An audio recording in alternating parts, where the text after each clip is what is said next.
Bonjour à tous. Pour la suite de notre cours de Tai Chi, première partie de la terre, la seconde que j'ai faite traitait du simple fouet à la grue blanche. Aujourd'hui, nous allons travailler sur le brosser de genou et le jouet du pipa, lo shiogu shui pipa chinois. Excusez de la... Je ne vais pas faire le cours sur comment faire le brosser de genou, je vais juste indiquer des spécificités, je dirais, ou des principes pour que ces mouvements se fassent dans la douceur et dans l'harmonie. Et surtout, être toujours dans son axe et son équilibre. Voilà. Donc le brosser de genou, il se fait en plusieurs temps. On va avoir bien entendu le fait de préparer, d'avancer son talon pendant que la main arrive au niveau de l'oreille, puis terminer notre brosser sur l'avant. Bien entendu, je ferai attention d'y mettre une belle intention au niveau du brosser du genou et de la frappe. D'accord? Si je me mets de profil, ici je prépare, puis je pose le talon, je viens bien m'ancrer dans le talon, je brosse avec une belle intention ici dans la main gauche et je viens frapper de la main droite. Voilà. Okay. La main du brosser, à partir du moment où elle se retrouve dans l'oreille, elle part les doigts en avant pour se retrouver comme ceci,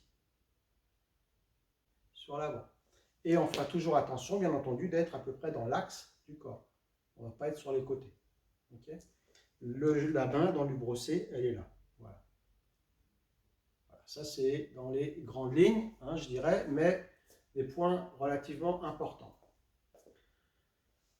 Ensuite, ce qui va se passer, c'est qu'on va se déplacer, on va avoir besoin à chaque fois de changer de côté notre préparation. Bien souvent, ce que je vois, par exemple, en partant de celui-ci, de ce brosser-là, je vois le petit retrait qu'on fait dans le style yang, il y a un tout petit retrait ici, puis on ouvre sur le côté, et à peine on arrive ici que souvent des personnes sont déjà là. Ce qui fait que quand elles veulent essayer de monter, c'est compliqué parce qu'il y a les bras qui vont derrière, alors que moi, le bassin, il doit aller devant. Donc, je dis toujours, prenez la mesure. On va faire ça en 3 temps. Hein. C'est le fait de d'abord faire son retrait, puis de pivoter. Et déjà, les bras, ils commencent à se positionner, vous voyez. Pivoter et de préparer le brosser en même temps que je monte. Voyez. Et du coup, là, vous êtes dans votre axe. Votre corps a aussi pivoté dans la diagonale par rapport à votre pied de référence, ici. Et à partir de là, on peut ensuite replacer le talon, la main, et travailler notre brosser. Voilà. Donc ça, c'est vraiment les grandes lignes du brosser qu'il faut essayer de respecter, bien sûr. Et à chaque fois, on mettra ça en place. C'est-à-dire qu'en partant du côté, ici, je fais mon brosser. 1 second, relâcher, préparer dans la montée, poser le talon et brosser. Bien sûr, ici, on est dans le yang, on relâche, on est dans le yin. Et on reprend. Je monte et je prépare. Je pose le talon, je m'ancre bien dans le pied avant et je frappe. Voilà, avec une belle énergie yang sur l'avant au moment où c'est terminé. Ça, c'est les brossés. Dans la ligne que nous allons faire, dans la série des brossés de genoux, c'est-à-dire il y a 5 brossés de genoux, vont venir s'intercaler 2 autres mouvements qui sont identiques, qu'on appelle le jouet du pipa. Alors je mets toujours une grosse intention particulière sur les brossés, parce que sur les 16 mouvements que compte la Terre, les brossés, il y en a 5. Donc autant il y a des mouvements, on ne fait qu'une fois, et une fois qu'ils sont passés, voilà, c'est passé. On l'a vu, s'il y a une petite erreur, elle est vite passée. Mais les brossés, il y en a 5. Donc s'il y a à chaque fois une erreur, ça fait 5 fois qu'on va voir l'erreur. Donc il faut vraiment travailler davantage le brosser, que ce soit le plus propre possible. Ensuite, on a le jouet du pipa. Le jouet du pipa, lui, va s'intercaler entre deux brossés de genoux. Et à chaque fois, ce seront des brossés de genoux gauche, ici. Donc, je le fais de face et je vais le faire ensuite de profil. Le jouet du pipa va être le principe où je vais être amené à monter dans la jambe avant, avec un étirement léger de la main avant à droite vers l'avant. Un peu comme si, là, on imagine qu'on vienne tirer ma main, ici. Et du pas long que j'ai en arrière, du brosset de genou, je viens donc, du coup, raccourcir mon pas arrière. On admet traditionnellement qu'on l'appelle le demi-pas, on fait un demi-pas. Et en fait, il suffit de monter en équilibre sur la jambe d'avant. La jambe, elle revient naturellement derrière, elle se place sur l'arrière. Évitez de le placer à côté parce que ça va vous causer des problèmes. On laisse la jambe légèrement derrière. Et en revenant sur l'arrière, mon talon se pose et je lève le pied. Et en toute logique, si le demi-pas est bien fait, vous êtes déjà dans votre axe et dans votre équilibre. Donc moi, c'est ce que j'appelle le phénomène du culbuto. Le phénomène du culbuto, c'est de monter, descendre, à chaque fois. Du kombu,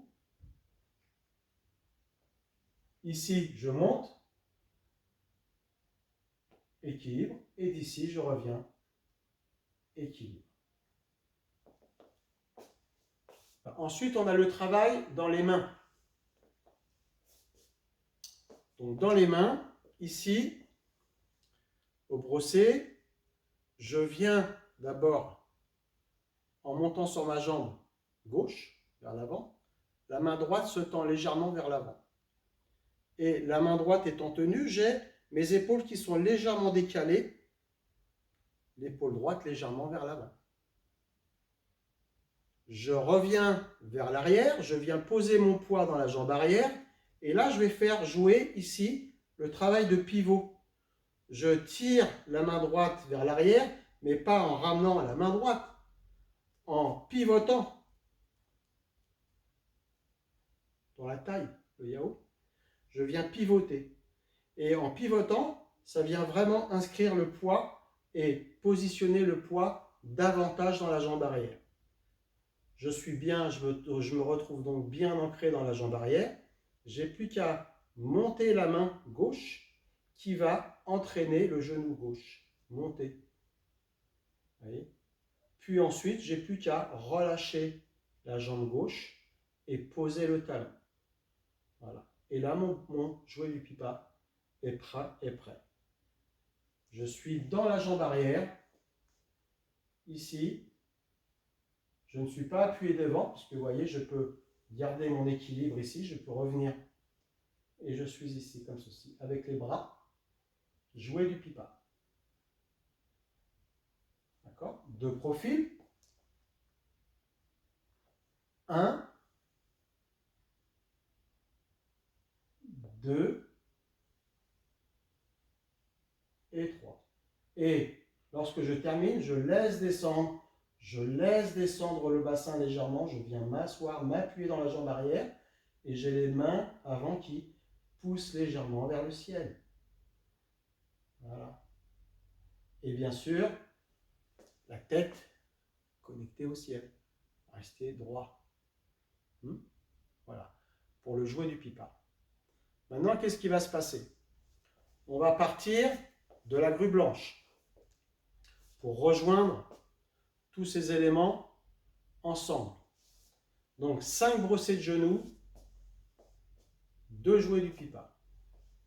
À partir de la grue blanche, j'ai une première parade vers la gauche, puis une deuxième. Vous voyez, je pivote dans la taille. Je prépare. Comme dans la grue blanche, j'étais avec les pieds pratiquement dans le même axe, lorsque je suis ici, pour faire mon brosset, je vais allonger mon pied et le décaler. pour faire mon brossé. Premier brossé, gauche. Jouer du pipa.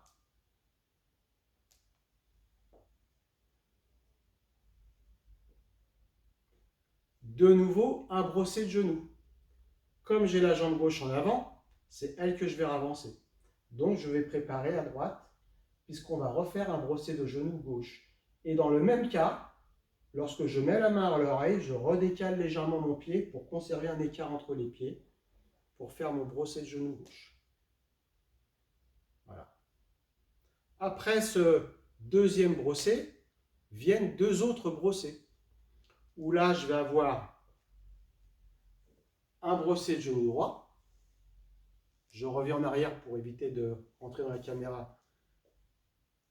Mon troisième brossé qui est genou gauche. Puis mon jouet du pipa. Et je reprends un brossé de genou gauche. Voilà. Et je reviens.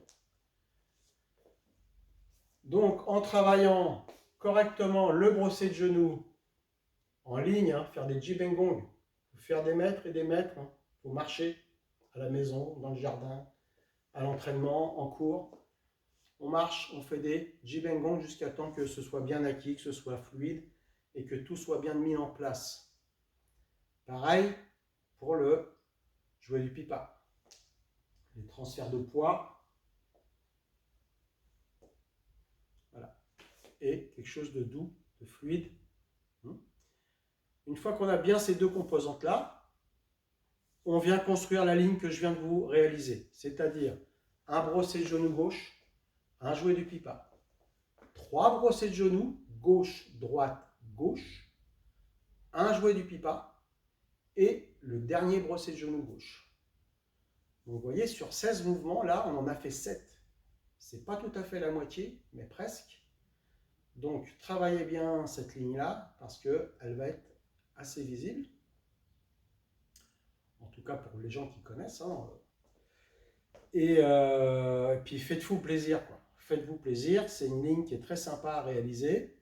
Il y a un petit côté répétitif, certes, mais on y prend quand même beaucoup de plaisir.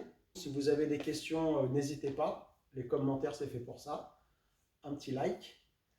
Et puis, à la suite des mouvements pour la partie de la Terre, de la 108 Yang. Belle journée à vous!